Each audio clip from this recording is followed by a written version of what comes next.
अस्सलाम वालेकुम नाजरीन। ड्रामा सीरियल आपा शमीम की नेक्स्ट एपिसोड में आप देखेंगे सायरा का ससुराल जो कि सायरा की फैमिली को ही बेइज्जत करता है। वो तो अच्छे भले अपनी बेटी की शादी का कार्ड देने गए थे, मगर सास ने तो इतनी बातें सुनाई और साथ ही ब्लैकमेल किया कि अगर ये जाएगी तो कभी वापस नहीं आएगी, क्योंकि कशिफ जैसी लड़की से हम अपनी बहू का कोई ताल्लुक ही नहीं रखवाना चाहते। अब माँ बाप हैं काफी मजबूर हो गए। कशिफ की वालदा परेशान हुई तो मुनव्वर मियाँ तसल्ली देते हैं, एक बेटी के घर बसाने की खातिर हम दूसरी बेटी का घर बर्बाद नहीं कर सकते। रजा आया तो सायरा उसे बताती है कशिफ की शादी तय हो गई है और आंटी ने जाने से साफ इनकार कर दिया है। तो ये रजा उसे ब्लैकमेल ही करता है कि उसकी शादी बचाने से ज्यादा अहम अगर उसकी बहन की शादी को अटेंड करना है तो वो जा सकती है। ये सब सुनकर सायरा फिर से खामोश और उदास होकर बैठ गई। दूसरी जानिब शमीम जो कि अपना खेल तो खेलती ही है, अपनों को भी काटती है, मगर कभी कभी अपनों के लिए इतना काम आती है कि किसी को तो अंदाजा ही नहीं होता, वो भी सिर्फ अपने मफाद की खातिर। क्योंकि रजा के वालिद अपने भाई के घर गए थे और वहीं पर ये मामला डिस्कस किया था। शमीम तो सुनकर हैरान हुई थी कि बेटे के इतने लक्षण हैं और ये औरत है कि नखरे दिखा रही है। तभी तो ये शमीम जाती है इस रजा के घर, क्योंकि ये रजा को किसी लड़की के साथ देख चुकी थी और चुपके से तस्वीर भी बना चुकी थी। अब जब रजा के घर गई उसकी वालदा तो हमेशा की तरह बातें ही सुनाती हैं, क्योंकि इसकी कमजोरी जो हाथ लग गई तो शमीम को ही बातें सुननी पड़ती हैं। पता नहीं शमसा ने किन लोगों में फंसा दिया है। सच पूछो तो मुझे तो पूरा शक होता है तुम लोगों के पूरे खानदान पर। तो ये शमीम भी अब हंसते हंसते सुना देती है।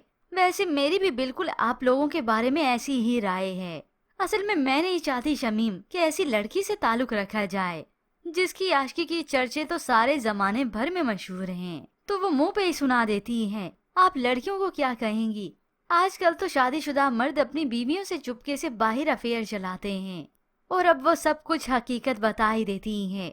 आपका खुद का बेटा भी तो यही कुछ कर रहा है, हालांकि उसकी शादी हो गई लेकिन फिर भी बाहर मुंह मारता है। और अगर तो आप लोगों ने ज्यादा शराफत दिखाने का ढोंग किया तो मेरे पास सारे सबूत हैं, तस्वीरें मैं बना चुकी हूँ। इसलिए आप सायरा को परेशान नहीं करेंगे और ये शादी अटेंड करने देंगे। यूं माँ तो सर पकड़कर ही बैठ जाती हैं कि मैं तो समझ रही थी इन सब की डोर मेरे हाथों में आ गई, मगर ये क्या हुआ।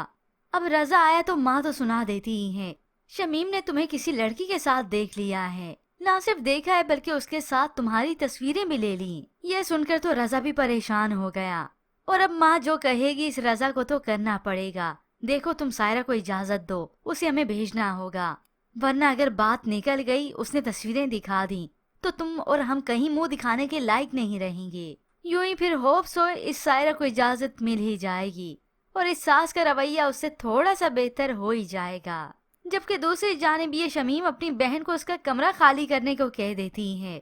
वो तो बता देती है कि मैं यहाँ से हिलूंगी भी नहीं, ये बड़ा कमरा है, मैं यही रखूंगी। मगर शमीम उससे पूछती नहीं, इजाजत नहीं लेती, बल्कि अपना हुक्म ही मनवाती है।